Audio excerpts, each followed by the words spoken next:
Guys, welcome back to our YouTube channel travel with Khushi. ಇವತ್ತು ನಾವು ಹೋಗ್ತಾ ಇರೋದು ಶ್ರೀ ರಾಮದುರ್ಗಾಂಬ ಟೆಂಪಲ್ಗೆ ಹೋಗ್ತಾ ಇದ್ದೀವಿ. ಇದು ವರದಳ್ಳಿ ಅಥವಾ ಒದ್ದಳ್ಳಿಯಲ್ಲಿ ಇದೆ. ಈ ಕ್ಷೇತ್ರ ಶಿವಮೊಗ್ಗದ ಜಿಲ್ಲೆಯ ಸಾಗರದ ತಾಲೂಕಿನ ವರದಳ್ಳಿಯಲ್ಲಿ ನೆಲೆಗೊಂಡಿದೆ. ಈ ಕ್ಷೇತ್ರ ಬೆಳಿಗ್ಗೆ 7:30ರಿಂದ ಮಧ್ಯಾಹ್ನ 12 ಗಂಟೆವರೆಗೂ ಮತ್ತು ಮಧ್ಯಾಹ್ನ 4ರಿಂದ ರಾತ್ರಿ 7 ಗಂಟೆವರೆಗೂ ಓಪನ್ ಇರುತ್ತೆ. ಇದು ಟೆಂಪಲ್ನ ಎಂಟ್ರೆನ್ಸು. ಇದು ನಿಮಗೆ ಶ್ರೀಧರ ಸ್ವಾಮಿ ಆಶ್ರಮದಿಂದ ಒಂದು 1.5 ಕಿಲೋಮೀಟರ್ ಇರುತ್ತೆ.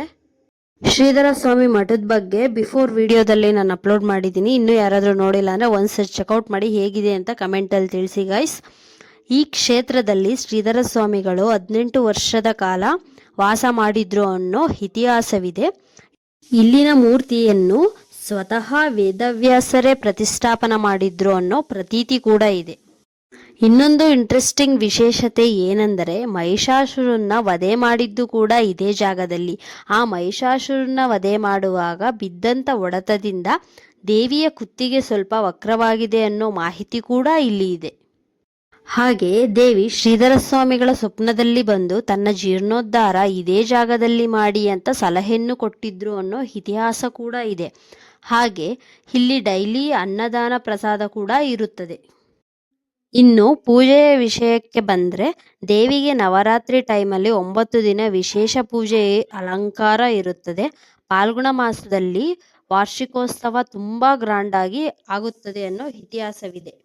ಈಗ ನೋಡ್ತಿದ್ದೀರಲ್ಲ, ಈ ಕಲ್ಯಾಣಿ ಹೆಸರು ಬಂದು ದೇವಿ ತೀರ್ಥ ಅಂತ. ಈ ಕಲ್ಯಾಣಿಯಿಂದ ಮೇಲ್ಗಡೆ ಹೋಗೋಕ್ಕೆ ಸ್ಪೇಸ್ ಇರುತ್ತೆ. ಆ ಮೇಲ್ಗಡೆ ಹೋದರೆ ಅಲ್ಲಿ ನೀವು ಸುಬ್ರಹ್ಮಣ್ಯ ಸ್ವಾಮಿ ಟೆಂಪಲ್ನ ನೋಡ್ಬೋದು. ನಿಮಗೆ ಇನ್ನು ಏನಾದರೂ ಆರೋಗ್ಯ ಸಮಸ್ಯೆ ಇದ್ದರೂ ಅಥವಾ ಚರ್ಮದ ಸಮಸ್ಯೆ ಇದ್ದರೂ ಅಲ್ಲಿ ಮೇಲಿನ ಸುಬ್ರಹ್ಮಣ್ಯ ಹತ್ತಿರ ಹೋಗಿ ಅಲ್ಲಿಂದ ಉತ್ತದ ಮಣ್ಣನ್ನು ತಗೊಬಂದು ಹಚ್ಕೊಂಡ್ರೆ ಅದು ನಮಗೆ ವಾಸಿಯಾಗುತ್ತದೆ ಅನ್ನೋ ಪ್ರತೀತಿ ಕೂಡ ಇದೆ. ದೇವಸ್ಥಾನ ಆವರಣದಲ್ಲೇ ಶ್ರೀ ವ್ಯಾಸ್ಯ ಗುಹೆ ಅಂತ ಇದೆ. ಅದೇ ಗುಹೆಯಲ್ಲಿ ವ್ಯಾಸ ಮಹರ್ಷಿಗಳು ತಪಸ್ಸು ಮಾಡುತ್ತಿದ್ರು ಅನ್ನೋ ಮಾಹಿತಿ ಕೂಡ ಇದೆ. ಇದೇ ಗುಹೆ ಮೂಲಕ ಶ್ರೀಧರ ಸ್ವಾಮಿಗಳು ಗುಪ್ತವಾಗಿ ಕಾಶಿಗೆ ತೆರಳುತ್ತಿದ್ದರು ಅನ್ನೋ ಪ್ರತೀತಿ ಕೂಡ ಇದೆ. ವರದಹಳ್ಳಿಗೆ ಶ್ರೀಧರ ಸ್ವಾಮಿ ಬಂದಾದ ಮೇಲೆ ಈ ವರದಹಳ್ಳಿ ಹೆಚ್ಚು ಪ್ರಚಾರ ಹೊಂದಿದೆ.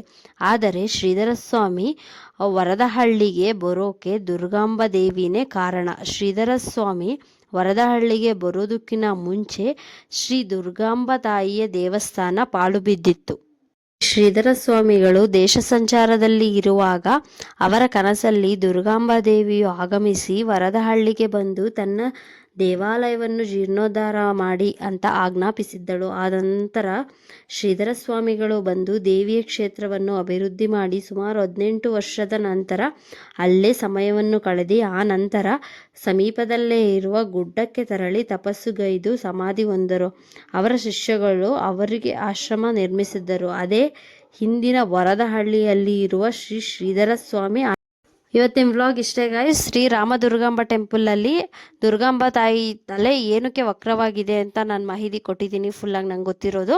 ಇವತ್ತಿನ ವ್ಲಾಗ್ ಇಷ್ಟೇ. ಮತ್ತೊಂದು ವಿಡಿಯೋದಲ್ಲಿ ಮತ್ತೆ ಸಿಗ್ತೀನಿ. ನಾನು ನಿಮ್ಮ ಪ್ರೀತಿಯ ಖುಷಿ. Take care. ಬಾಯ್ ಬಾಯ್.